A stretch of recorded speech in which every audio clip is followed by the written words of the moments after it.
नमस्कार। ब्रेक के बाद आप सभी का स्वागत है। अब बात करेंगे इस बुलेटिन में हम यूनुस के कट्टर सर्टिफिकेट को लेकर। ढाका में गोलियां चली, सैकड़ों छात्र मारे गए और हजारों घायल हुए हैं। सरकार गिर गई, प्रधानमंत्री शेख हसीना ने बांग्लादेश ही छोड़ दिया और भारत में पनाह ले ली। भारत में रह रही शेख हसीना को क्राइम्स अगेंस्ट ह्यूमैनिटी के आरोपों में मौत की सजा दी गई है। शेख हसीना को ढाका में अंतर्राष्ट्रीय अपराध न्यायाधिकरण ने फांसी की सजा सुना दी। लेकिन अब सवाल यहां पर यह उठने लगा कि क्या भारत उन्हें बांग्लादेश के हवाले करेगा। आप रिपोर्ट में देखिए।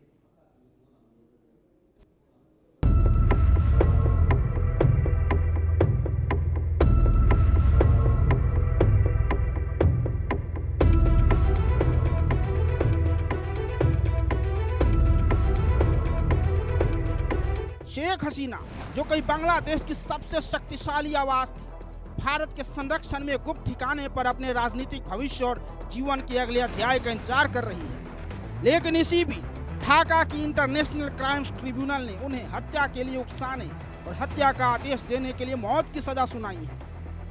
ट्रिब्यूनल ने शेख हसीना को जुलाई 2024 के छात्र आंदोलन के दौरान हुई हत्याओं का मास्टरमाइंड बताया। वहीं दूसरे आरोपी पूर्व गृह मंत्री असदुज्जमान खान को भी हत्याओं का दोषी माना और फांसी की सजा सुनाई। बता दें कि शेख हसीना की सरकार जुलाई साल 2024 में गैर लोकतांत्रिक तरीके से गिरा दी गई थी। इसके तुरंत बाद शेख हसीना बांग्लादेश से भाग निकली और भारत में शरण ली। अब असली सवाल अब ये नहीं है कि हसीना दोषी है या नहीं, बल्कि ये है फांसी की सजा सुनाए जाने के बाद अब उन पर भारत का क्या रुख होगा। यूनुस सरकार ने हसीना को फांसी की सजा के बाद भारत सरकार से अपील की है कि शेख हसीना को उन्हें सौंप दिया जाए। अब भारत के सामने नई चुनौती खड़ी हो गई है। सवाल उठ रहे हैं, क्या भारत शेख हसीना को बांग्लादेश को सौंप देगा? और अगर भारत ने ऐसा नहीं किया तो पहले से ही रुखे हो चुके भारत और बांग्लादेश के रिश्ते की डोर टूट जाएगी। अगर भारत हसीना को बांग्लादेश को सौंपता है तो अवामी लीग समर्थकों में भारत विरोध बढ़ेगा। दक्षिण एशिया में भारत की छवि प्रभावित होगी। भारत पड़ोसी की राजनीति बदलता है वाला नैरेटिव मजबूत होगा। अगर भारत नहीं सौंपता है तो बांग्लादेश चीन की ओर झुक सकता है। सुरक्षा और सीमा सहयोग प्रभावित हो सकता है। कूटनीतिक तनाव बढ़ सकता है। यानी दोनों ऑप्शन जोखिम भरे हैं। दरअसल हसीना भारत के लिए हमेशा से सहयोगी के रोल में रही है। उनके लीडरशिप में भारत और बांग्लादेश के बीच आर्थिक और सांस्कृतिक आदान प्रदान काफी फला फूला। भारत भी हसीना को अपना निकट सहयोगी मानता है। उन्होंने 1971 के स्वतंत्रता युद्ध में भारत का साथ दिया, अल्पसंख्यकों खासकर हिंदुओं की रक्षा की और आतंकवाद पर नकेल कसी। भारत अपने करीबी दोस्तों के हमेशा वफादार रहा है, इसलिए हसीना कहीं नहीं जाएगी। और वैसे तो कानूनी तौर पर ICT 1 की मौत की सजा भारत में मान्य नहीं होती। भारत की अदालतें विदेशी फैसलों को तब तक नहीं मानती जब तक वे खुद उसकी समीक्षा न करें। इसलिए भारत में मौजूद हसीना पर इस फैसले का कोई कानूनी असर नहीं होगा। यानी हसीना की जिंदगी की डोर भारत की कूटनीतिक राजनीति से जुड़ी है। खैर, दुनिया ताकत से चलती है और कानून उसी ताकत के आगे झुकता है। बांग्लादेश में फैसला हो चुका है, अगला अध्याय अभी लिखा जाना बाकी है।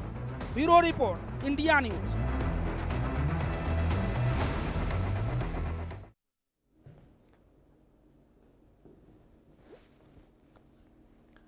तो एक खास रिपोर्ट आपने देखी और आपने देखा क्या स्थितियां इस वक्त देखने को मिल रही हैं। और शेख हसीना जो कि मौत की सजा उन्हें मिली है और अब उन्हें बांग्लादेश वापस लाने की बातें कही जा रही हैं। इस विषय को लेकर कुछ और अपडेट्स हैं। कुछ सर्वे हमने किया, सर्वे में कुछ सवाल अपने अपने दर्शकों से पूछे, उसके आंकड़े किस तरीके से निकलकर सामने आए वो आपको अब बताएंगे। सबसे पहले हम सर्वे नंबर 1 पहले सवाल पर चलते हैं। शेख हसीना को मौत की सजा के ऐलान के बाद क्या भारत बांग्लादेश में खटास बढ़ेगी? ये पहला सवाल हमारे सर्वे में।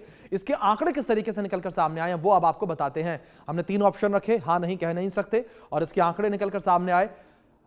63% लोगों ने हां कहा, 32% ने नहीं कहा है। यानी कि लोगों का मानना भारत और बांग्लादेश में खटास बढ़ेगी, 63% लोगों ने यह माना है। आगे बढ़ेंगे और अब बात करेंगे अपने सर्वे नंबर 2 की। सर्वे में पूछे गए दूसरे सवाल को लेकर, यूनुस सरकार की भारत से अपील, शेख हसीना को सौंप दिया जाए, इस पर आपकी राय क्या है? ये हमने पूछा अपने दर्शकों से। यह सर्वे का दूसरा सवाल था। इसके आंकड़े किस तरीके से हैं वो आपके स्क्रीन पर हैं। सौंप देना चाहिए, 46% लोगों ने कहा। बिल्कुल नहीं सौंपे, 52% लोगों ने कहा है। 2% लोग कंफ्यूज नजर आए, कहा कुछ कह नहीं सकते हैं। तो इस तरीके से ये आंकड़े निकलकर सामने आए, पर ज्यादातर लोगों का कहना है कि बिल्कुल नहीं सौंपे। अब आगे बढ़ेंगे और रुख करेंगे अपने सर्वे नंबर 3 का, यानी कि अपने सर्वे में पूछे गए तीसरे सवाल का। हमने अपने सर्वे में तीसरा सवाल पूछा, आईसीटी से शेख हसीना को मौत की सजा को आप कैसे देखते हैं, यानी कि शेख हसीना की मौत की सजा। अब बात करेंगे अब आंकड़ों को लेकर कि जो सर्वे के आंकड़े निकलकर सामने आए हैं वो किस तरीके से रहे हैं। आंकड़े हैं यूनो सरकार का पक्षपातपूर्ण रवैया 6% लोगों ने, और राजनीतिक रूप से प्रेरित 30% लोगों ने माना है। तो दूसरी ओर शेख हसीना के खिलाफ साजिश 51% लोगों ने माना, 13% लोगों ने कहा इस विषय पर कुछ कहा नहीं जा सकता, यानी कि राजनीति से प्रेरित ये पूरा फैसला माना गया है। राजनीतिकरण की बात यहां पर कही गई है। फैसले को लेकर लोगों ने सवाल उठाए। अब बात करेंगे हम चौथे सवाल को लेकर, चौथे सर्वे को लेकर। शेख हसीना ने आईसीटी को फर्जी अदालत बताया है, इस पर आपकी राय क्या? यह हमने अपने दर्शकों से पूछा। इसके आंकड़े किस तरीके से निकलकर सामने आए वो आपको बताते हैं। इसके आंकड़े आपकी स्क्रीन पर हैं इस बीच, बिग वॉल पर ये आंकड़े हैं। 49% लोग सहमत नजर आए, 40% लोग असहमत नजर आए, 11% लोगों ने कहा इस विषय पर कुछ कहा नहीं जा सकता, यानी कि उन्होंने कोई भी टिप्पणी नहीं की है। तो कुछ इस तरीके से पूरे आंकड़े निकलकर सामने आए हैं। और अब कुछ और जानकारियां, कुछ और अपडेट्स आप तक पहुंचाते हैं। शेख हसीना पर कौन कौन से आरोप हैं? नागरिकों पर हमला करने का आरोप, करवाने का आरोप, छात्रों पर घातक हथियारों से हमला करवाने का एक आरोप, यह भी शेख हसीना के ऊपर लगा है, जिसको लेकर सुनवाई हुई, मौत की सजा उन्हें हुई है। छात्र अबू सैयद की हत्या की साजिश की बात जो है वो भी निकलकर सामने आई, वो भी आरोप उनके ऊपर लगा। ये एक और गंभीर आरोप था। निहत्थे प्रदर्शनकारियों के हत्या का आदेश देना, यह भी शेख हसीना के ऊपर एक आरोप है। प्रदर्शनकारियों की हत्या, लाशें जलाना और एक को जिंदा जलाना, यह भी आरोप शेख हसीना के ऊपर। इसके बाद है नागरिकों पर हमला करने का आदेश देना, यानी कि नागरिकों के ऊपर जब बांग्लादेश में हिंसा हो रही थी, जो हमले किए गए उसको लेकर भी उनके ऊपर आरोप लगे और बड़े गंभीर ये आरोप लगे। ये 5 कुल आरोप लगे थे, जिन 5 आरोपों को लेकर जो है सुनवाई हुई और शेख हसीना को सुनवाई में दोषी करार दिया गया आईसीटी के द्वारा, और आईसीटी ने शेख हसीना को जो है मौत की सजा सुनाई है। अब कुछ और जानकारियां हैं ये कि हसीना के केस में भारत क्या करेगा। विदेशी अदालत की सजा भारत में लागू नहीं होती है, सबसे पहली बड़ी बात तो यहां पर यही है। इसके बाद भारत बांग्लादेश प्रत्यर्पण संधि के तहत राजनीतिक अपराधों को छूट मिल सकती है, ये एक अपडेट है। राजनीतिक प्रतिशोध का जोखिम हो तो प्रत्यर्पण रोका जा सकता है, यह भी एक बड़ी जानकारी, एक बड़ा अपडेट है ये। दूसरी ओर भारत प्रत्यर्पण से इनकार कर सकता है, तो यह भी जानकारी है। आवामी लीग समर्थकों में भारत विरोध बढ़ेगा, इससे क्या होगा अगर नहीं सौंपेंगे, इसके अंजाम क्या निकलेंगे।